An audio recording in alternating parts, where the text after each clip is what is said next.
မင်္ဂလာပါအခုဗီဒီယိုလေးမှာတော့ Microsoft Excel 365ကိုသုံးပြီးတော့မှဓာတ်ပုံတွေက data တွေကို Excel ထဲထည့်သွင်းနည်းကိုပြပြပေးသွားမှာဖြစ်ပါတယ်အဲ့တော့ပေးထားတဲ့ exercise file တွေက salary slip ပေါ့နော်ဒီ PNG ပုံလေးပေါ့ဒီပုံလေးက data တွေကို Excel ထဲကိုထည့်မယ်ကိုကတာမန်အတိုင်းပဲဆိုလို့ရှိရင်တော့ဒီပုံလေးကိုဖွင့်ထားရမယ်ပြီးသွားပြီဆိုလို့ရှိရင်ဒီပုံမှာရှိနေတဲ့စာကြောင်းတွေပေါ့နော်တစ်ကြောင်းချင်းစီကို Excel မှာလိုက်ရိုက်ပေးရမယ်ဒါပေမဲ့ Excel 365သုံးမယ်ဆိုလို့ရှိရင်တော့365ရဲ့ data from picture ဆိုတဲ့ feature လေးသုံးပြီးတော့မှဓာတ်ပုံတွေက data တွေကို Excel တွေကိုအလွယ်တကူထည့်လို့ရတယ်အဲ့တော့ကိုက Microsoft Excel 365ရှိတယ်ဆိုလို့ရှိရင်တော့ Excel software လေးကိုဖွင့်ထားပေးရုံပဲဒါမှမဟုတ်ကိုကတခြား Microsoft Excel version သုံးတယ်ဆိုလို့ရှိရင်တော့ Chrome ကနေပြီးတော့ဒီ Excel 365ကိုသုံးလို့ရမယ်အဲ့တော့ Google Chrome ကိုတစ်ချက်နှိပ်မယ်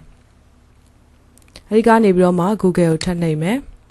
ပြီးရင် search bar ထဲမှာ Microsoft 365 login ဆိုပြီးတော့ရိုက်ထည့်ပေးရမယ်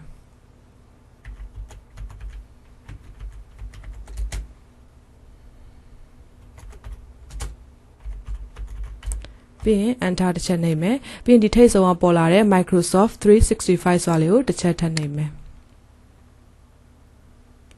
ပြီးရင် Excel သုံးမှာဖြစ်လို့ဒီထောက်မှာ Excel တစ်ချက်ယူလိုက်မယ်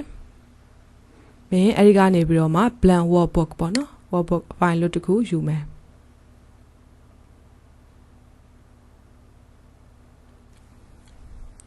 ပြီးလို့ရှိရင်တော့ဒီ data tab ပေါ့နော် data tab တွေကနေပြီးတော့မှထိပ်ဆုံးက data from picture ပေါ့နော်ဒါလေးကိုတစ်ချက်နှိပ်မယ်ပြီးရင်တော့ပေးထားတဲ့ exercise file တွေကဒီ salary slip ပေါ့နော် salary slip png ကိုရွေးပြီးတော့မှ open လိုက်မယ်ဒါဆိုလို့ရှိရင်ညာဘက်ခြမ်းမှာဒါကိုယ့်ရဲ့ data တွေကိုသူက prepare လုပ်ပေးတာပေါ့နော်ခဏလေးစောင့်ပေးရမယ်ပြီးသွားပြီဆိုလို့ရှိရင်ဒီမှာ review ရှိတယ်ဒီမှာဆိုလို့ရှိရင် employee ID ပေါ့နော်အဲ့တော့ဒါလေးကိုတစ်ချက်နှိပ်လိုက်မယ်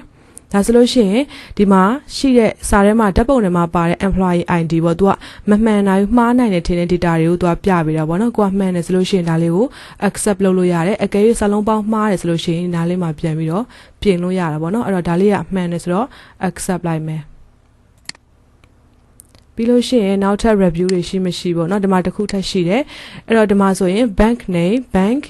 account number ပေါ့နော်ဒါလေးကလည်းမှန်တယ်ဒါကြောင့်မို့ဒါလေးကိုလည်း accept ထားလိုက်မယ်ဒါဆိုလို့ရှိရင်ဒီမှာ review မရှိတော့ဘူးဒါဆိုတော့မှ insert data သုံးပြီးတော့မှ Excel တွေကိုထည့်မှာပေါ့နော် data တွေကို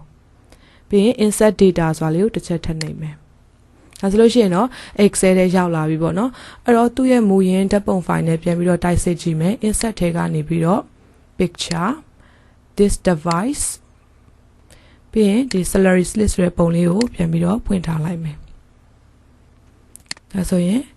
သူကကြတော့ဒီမူရင်း data နဲ့လုံးဝပေါ့နော်ချွတ်ဆွေတော့မတူဘူးနည်းနည်းပါးပြန်ပြီးတော့ပြင်ပေးရတဲ့အပိုင်းတွေရှိတယ်ဒီမှာဆိုလို့ရှိရင် company name ဆိုလို့ရှိရင်ဒါဆဲကွက်တွေကိုပေါင်းထားတယ်ပေါ့နော်ပေါင်းပြီးတော့မှစာအုပ်လည်းပို့ထားတယ်အဲ့တော့ A ကနေပြီးတော့ A1 ကနေ E1T မှတ်ပြီးတော့မှ home ထက်တဲ့ကနေပြီးတော့ merchant center ပေါ့နော်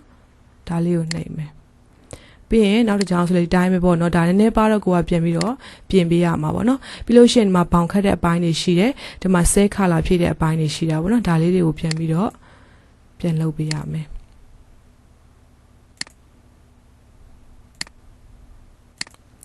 ဒီလိုပေါ့နော်ဒါမျိုးလေးတွေပြန်ပြီးတော့လုပ်ပေးရမယ်ကိုကကြတော့ဒီဓာတ်ပုံတွေက data ကိုအစအဆုံးပြန်ပြီးတော့ရိုက်เสียရမလို့တော့ဘူးပေါ့နော်ဒါအလွယ်တကူဆွဲထည့်လိုက်လို့ရတယ်နည်းနည်းပါမှားတဲ့အပိုင်းလေးတွေဆိုလို့ရှိရင်အခုလိုပြန်ပြင်ပြီးတော့သုံးလို့ရတာပေါ့နော်အဲ့တော့အခုဗီဒီယိုထဲမှာကြတော့ဒီ365မှာပါလာတဲ့ data from picture ကိုသုံးပြီးတော့မှဓာတ်ပုံတွေက data တွေကို Excel ထဲဘယ်လိုမျိုးထည့်သွင်းရမလဲဆိုတာပြပြပေးခဲ့တာပဲဖြစ်ပါတယ်ကျေးဇူးတင်ပါတယ်